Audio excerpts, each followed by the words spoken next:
welcome to the third part of the new 26 formula. I know it's been a while, but welcome to the friendship table. This is where I bring in my two cohorts, Dragonheart / Arbiter, to discuss the episode, or in this case, movie in question.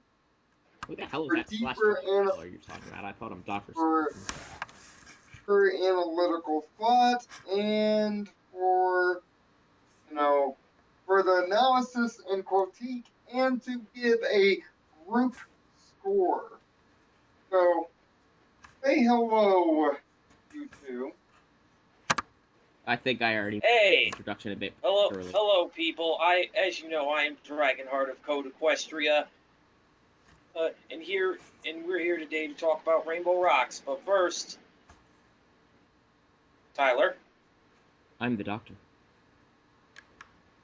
Looking around, as usual. Maybe all that time spent in that piano is getting to you. Wouldn't surprise me. Not like anyone ever plays it. Doesn't it get a little dusty in there? No. Well, as you can tell, this one is about what David said, Rainbow Rocks. Tyler just finished watching it. I watched it for the second time. This was Discovery Family's broadcast of the first, I guess you could say, first new pony thing in the post-pub era. I'm curious to see what the ratings will be, but first things first, if you haven't seen my overall opinion of the movie, we're going to have a link in the description on how you can get to the original review of mine. But in case you have seen it, again, I stress, even after the second time, it is a vastly improved movie over the first. In about every stanza. Oh yeah, you don't know. Oh yeah, it's It very, blew my expectations. very. They definitely learned. They definitely learned from the first movie, and they looked at. They didn't throw out what made the first movie good. They basically took what made the first movie good. They kept it, and then they looked at what didn't work, what needed improvement with the movie, and they improved it. I mean, obviously, the first thing that should stand out to anybody is this is clearly Shimmer's movie. Yeah. Yeah, that can't be emphasized enough either. Oh, undeniably. Shimmer's movie. I mean, even watching it the second time, knowing what's coming, just put emphasis on her lines. You can tell this is a girl getting ready to be redeemed in a possible spin-off. But you know, she's Plus the fact that we learned that Twilight and Shimmer are not so different. yeah, The ways that they think. they are very common. Although Shimmer doesn't have any twilighting moments, she doesn't overly worry. She just gets depressed some. She's more like me. And That's not even a joke. You're a fucked up product of society, my friend. I mean, That was a joke. Sorry. You can laugh now. but I mean, the only thing I have to ask Shimmer is why have sequins on your leather jacket? Me being privy to liking leather jackets, why do you need Yeah, sequins? I have to agree there. Hey, I like the leather jacket. I think it looks good on her. The sequins are a bit much. Still, I don't think you can deny she was pretty adorable in this movie. Yeah, Wait, I can't deny what, Tyler? That she was adorable in this movie. Oh yes, definitely. She was a joy to watch in this. She was the most interesting character in this movie. Agreed, which means that they Like accomplished their mission. like they definitely accomplished their mission with this movie. Like the main six were interesting, but the one who steals the whole show is Sunset Shimmer. Like she is the most interesting character in this movie. There's there's a lot of good pacing in this movie. There's a lot of meaningful character development. What a references. But of course, seeing that this is a musical movie, Daniel Ingram did a wonderful job on the soundtrack, but seeing that me and Dr. Spartan were watching it together, let's get the opinion of the musical expert Please, I'm not an well, expert.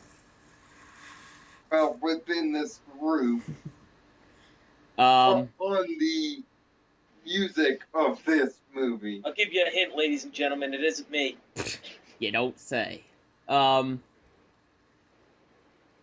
I mean, other than my little nitpicks here and there, honestly, it was a pretty solid soundtrack. I mean, I have some nitpicks on a lot of the balance and blend of some of it. There were a lot of times where higher range wasn't complemented well enough by lower range stuff. Namely, the first song had little to no bass, which it doesn't. You don't have to have heavy bass to have some in there. But I literally had to turn my bass knob all the way up on my headset, so that's just kind of like, could have done that a little more. But nitpicks set aside, I'd say it was a pretty solid soundtrack. I mean, the song that he is talking about, guys, is Battle of the Bands. Was highly critical of that particular song's lack of bass line. I think that could go across the line with the Dazzles, which, nice segue. What did you think of our Misfits, Jam, and the Holograms villains in this movie? It's obvious that well personally I thought that Dazzle and Sonata were pretty interesting, and Arya, though, I really do not find anything interesting about this character, and frankly, the fan base agrees with me. Out of all the three, she seems to be the weakest link. I mean, because Tyler, you can agree with me on this. They didn't give her anything to do. Yeah, nothing at all. It's like they thought of jokes for they thought of clever jokes for Sonata. You know, Adagio Taco was Tuesday. doing doing her thing, and here's this other character, and you only get, I think I counted 7 lines from her in the entire movie. And all it's meant to do for her is apply context to And whatever. the most interesting thing that Arya does in that whole movie is when she argues with Dazzle over who is the leader of the group. That is the And most interesting thing that I see her do in that movie. that only lasts for about, guys, for about 2 seconds. Exactly. They should have went into yeah, but I hope that in later things they go into detail more, like they actually explore this more, because that seems an interesting angle to have those two fight over who would be leader, and it would feel natural because Adagio prides herself Adagio, on good God. being the leader. Adagio prides herself on being the leader of the group. So you have these two fight, and it would have some look into how they work. I mean, everything about the high school was nice. I like the fact that most of the movie was in CHS, which I found out something weird about Oh, Dr. yeah. Spartan here. His high My school alma mater's initials initials are are CHS. CHS. As as a little bit of an Easter egg, but I thought Celestia and Luna being quick genetically manipulated once again shows. Does Twilight have to do everything? Yeah, seriously. Apparently. And it's funny, for someone who does everything, she actually is not the main focus of this movie. Like I said, Shimmer is the focus of this movie. Like Twilight is there for Twilight and the main six are there to help fix the problem. I mean, really, you heard one song from them and you were done? I guess that's supposed to be a reference to how easy humans can be, like, manipulated by impressive things. I don't know. I've heard them sing Well, without. We've remember heard the them sing without sirens. the elements, and oh my god, is it hard to listen to? Remember that the sirens also have that capability. It sounds like a trapped cat. Yes, which, by the way, gotta love the Greek mythology, right? Dude, mythology is my shit. The Greek mythology in this series in the long term has Got always the sirens. been kind of a constant. Sirens, And Pegasi, actually, if you're talking Sirens, Pegasi, um, unicorns, alicorns. unicorns aren't really as much.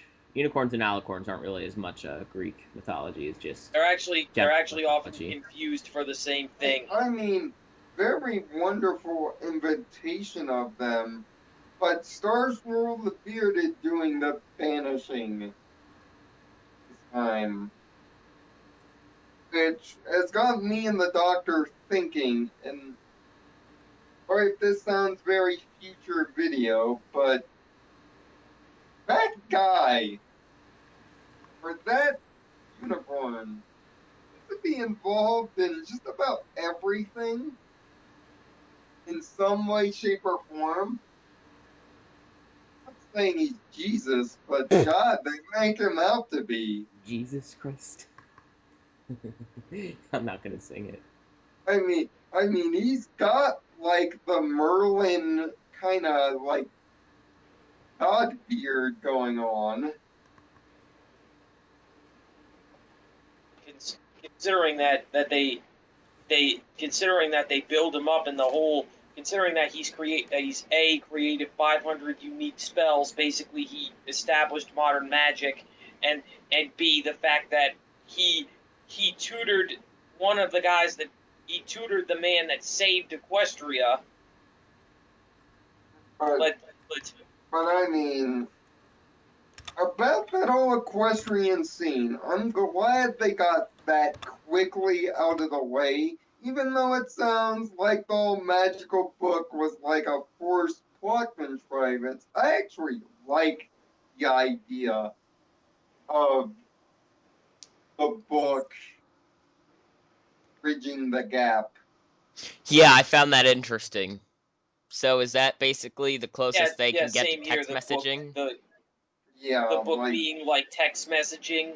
or Facebooking, which is kind of funny how Pinky's all into Facebook. Status update! Wait, okay. I tried to do that, I laughed and my at voice that started part. off too low and ended too Status high. Oh my. I Status update. I sounded like a midget from Borderlands. You sound like Gage from Borderlands. Which, by the way, let's play of the pre-sequel coming soon, guys, on the Doc's individual channel. And now Yeah. you guys are probably going to call me Hitler because it's being done on PlayStation. On the What? 3? Yeah, on the PS3. Yeah, because Devon has it. I can't get it right now, so I'm doing it at Devon's. Wait, what's going on? I didn't hear that. Nothing. Just check my channel. You'll see. All right. I mean, but the big thing for me out of that scene was science. Oh, yes. Science! Is there anything that Twilight Sparkle cannot do? Build a dimensional portal in 45 seconds That with no instructions. build an interdimensional portal in 45 seconds, which took the greatest magic user in Equestria years of his life. And get this. This confirmed my theory that, I mean, sort of confirmed my theory that electricity in Equestria could exist through magic. That completely confirmed that theory. Well, they have video games. Well, they have arcade machines. So. But it was never shown how they work. Now we know. Now we know that my idea on that was completely correct. That magic basically powers everything. Mm-hmm. Yeah, like... Yeah, and it makes sense because magic would be able to power a port from anything from a television to a portal to a computer. Exactly. I mean, it's just the idea that she built it in 45 seconds with no instructions whatsoever. No. Basically, instruct a 5-minute explanation from Pinkie Pie, and immediately she knows how to build an interdimensional portal. Okay, Pinkie, what can you do when you're? Pinkie? What are you saying when you're actually serious? And then the fact that Pinkie actually understood the science coming out of Twilight's mouth. Yeah. Like, that should be beyond her intelligence level. That should turn her brain into mush. And she sits there.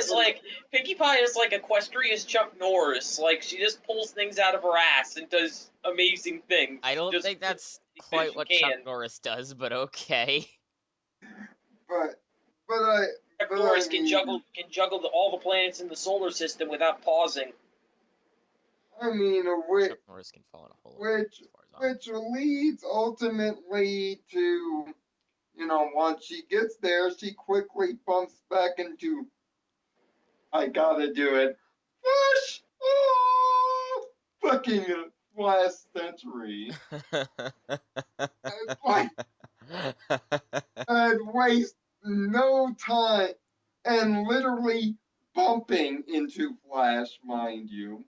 Oh, but the way that they treat Flash in this, they are quick to remove him from the scene. They give him like 2 seconds on screen and then he's gone. Yeah. Yeah. Yeah. Like, he's literally a plot point in this whole movie. No, he's not even a plot point. Well, he's not even a plot point, so which means the whole scene where he makes Twilight cry is completely pointless. Which, if you make my wife cry, I must punish you. Then I guess Flash Sentry better hide under his bed or something, because the boogeyman's coming to get him. Make my wife cry. It's just like making Fluttershy all stage frighty with a light. Which, by the way, Tyler was complaining about that. Yeah. Fluttershy was getting all stage frighty with a light. A light. You're on the stage. You kind of have to expect that kind of thing. That's new even for her, to be afraid of a light. But, I mean, is she afraid of the dark or is she afraid of lights? She's afraid of her own shadow. Yeah, a shadow. That's the opposite of a light. That's the darkness cast by your figure, not the light. She's afraid of her own shadow, of course she'll be afraid of the light. I just look at that and I'm like, of course she's afraid of that. I think the question at this point would be, what isn't she afraid of? You. Hey, shots fired! And I'm sorry, the Miz, aka Rainbow Dash. Oh God, don't even get me started. Her ego in this movie. Oh. I'm sorry, ladies and gentlemen, if you could see me, we're all face palming collectively right here. Yeah. That pretty much sums up the thing, is just look at this image. Which, by the way, And there's your image. There's have your to image say now. this, Rainbow though, Dash is just Dragonheart. face palm. There was one line. She is so egotistical and douchey in this movie to her own friends that it actually borderlines on her being evil. Now you can talk, Tyler. Dragonheart, I thought he was wrapping up, my bad, but I thought there was one line though that instantly made me think of you. Shouldn't there be rainbows and lasers and stuff? That 100% reminds me of you. Should there be rainbows, lasers? That is entirely you. I don't care. That is you. Which, by the way, when would I ever say that? By the way, other than the final battle of the movie, I gotta say the best scene is fucking friendship is magic, followed by awkward silence. Yeah. Twilight, honey, you're adorable. Even when you act completely fucking stupid. I can't hate you. I can't hate you. Twilight, we love and adore you. We just can't hate you. We just can't hate you. It's like that doll that's sitting right next to Lionel, guys. We just can't. You just look at it and you can't hate it.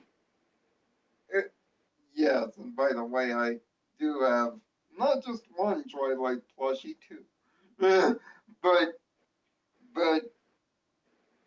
I mean that scene, my God, just adorable.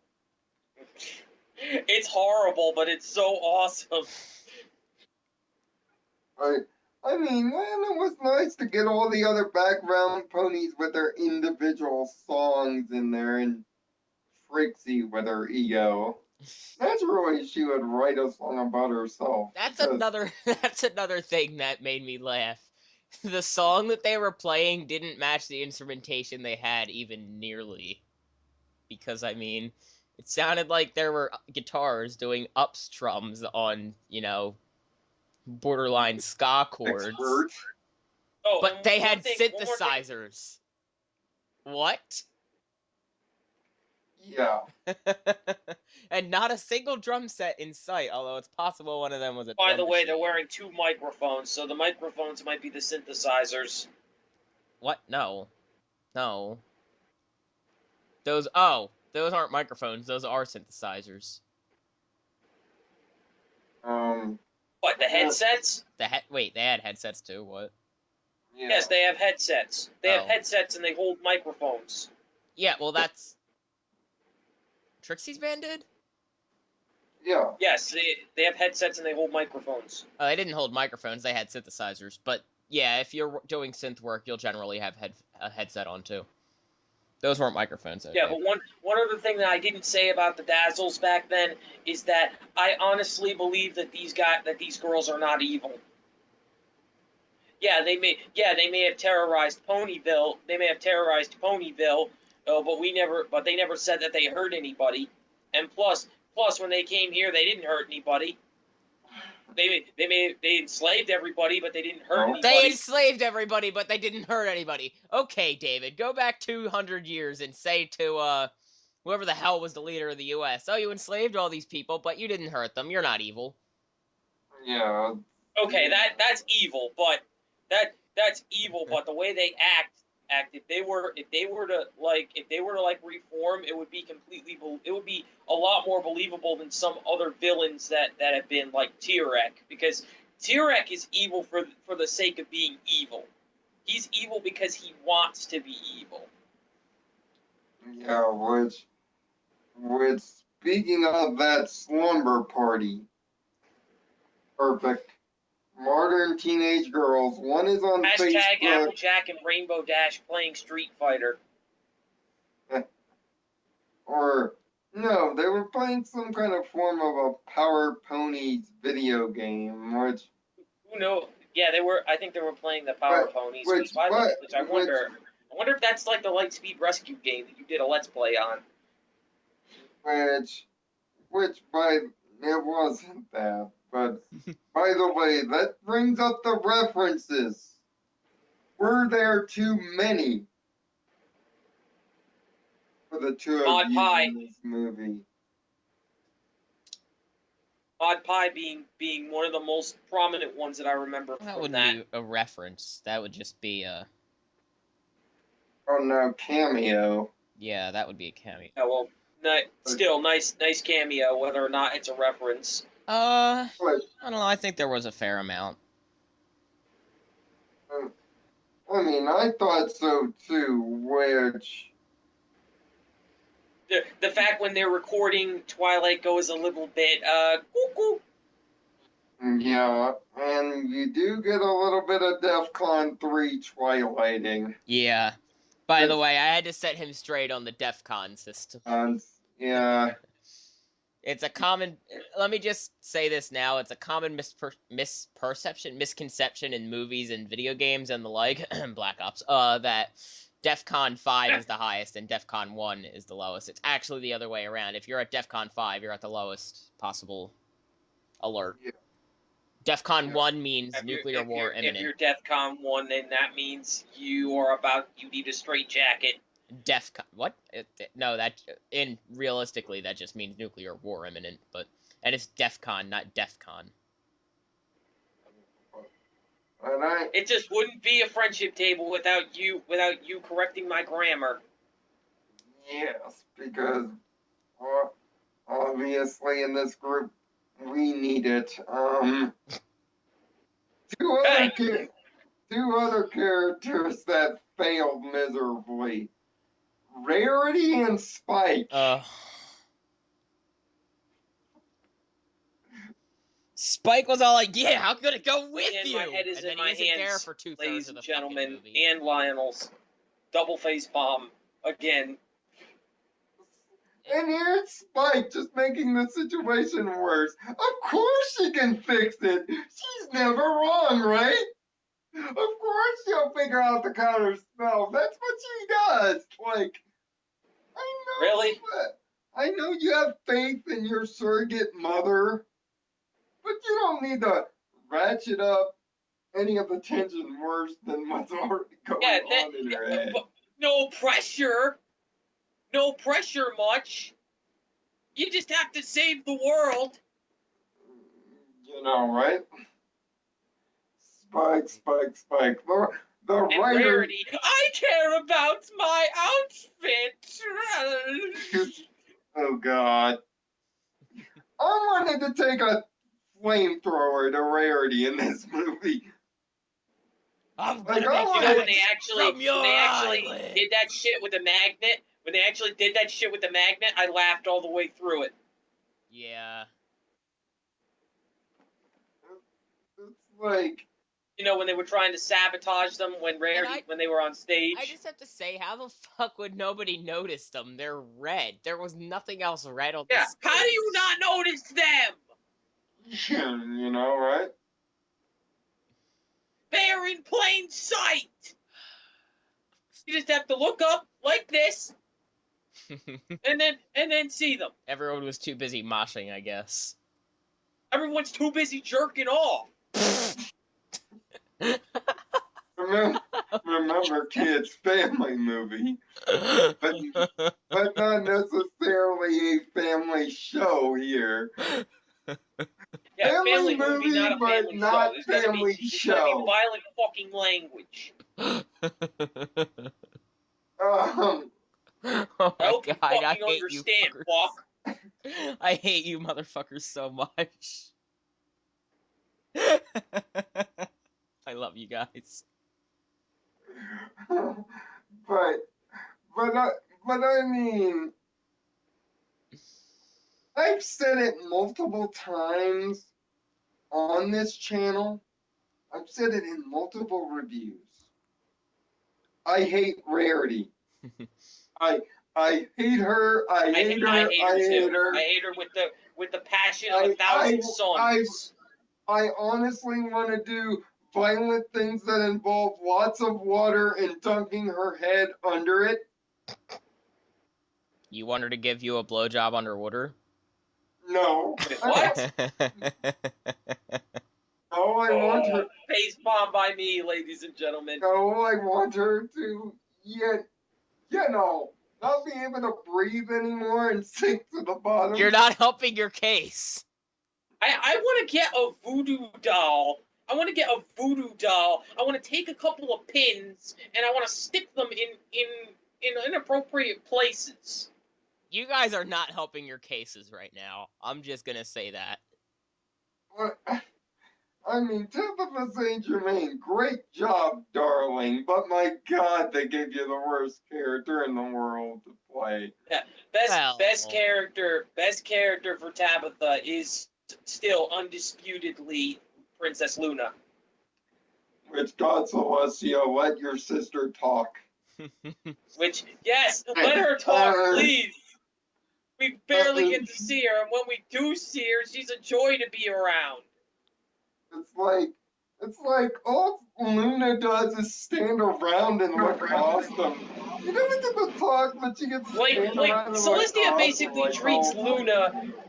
Remember how you said in the last podcast how Shining Armor is kind of in the last Sparks of Thought, Shining Armor is kind of like the dog that Cadence locks up in the closet and lets him out every once in a while. That Celestia does the same thing with Luna. Basically puts her in the closet, lets her out once in a while for fresh air, and then puts her back in the closet again.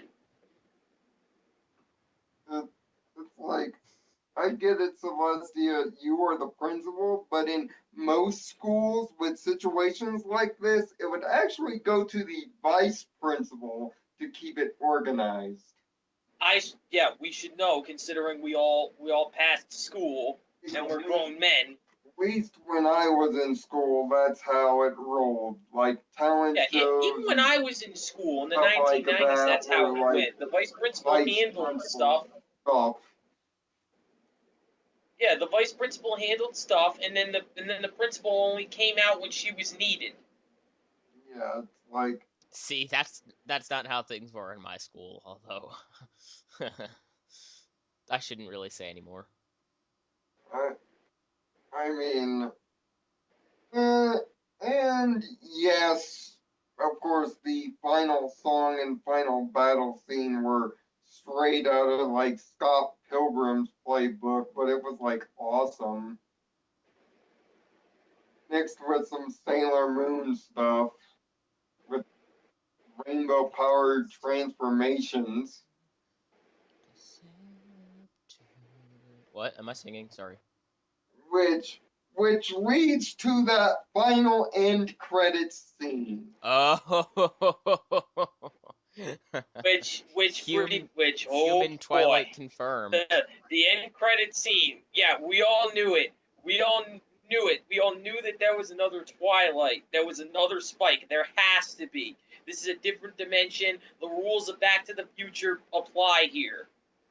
Dimensional shenanigans.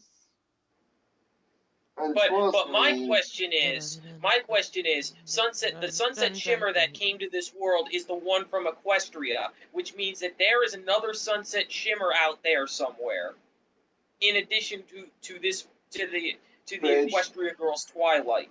Which hate to sound like a dialect, but Doctor, this is your expertise. Well. It's story time with Dr. Spark. Oh God, no, it's not. Denied, but I couldn't gather much considering it was only about 5 or 6 seconds, but it looks like she was taking whatever sound waves and such that she got from the battle and also picking up some kind of waves. Warning, this is a review for Equestria Girls Rainbow Rocks. This is rainbow powered. This is Magical Studies for Rainbow Rocks. Remember, no audio video clips from the movie Equestria Girls Rainbow Rocks is used in the making of this video.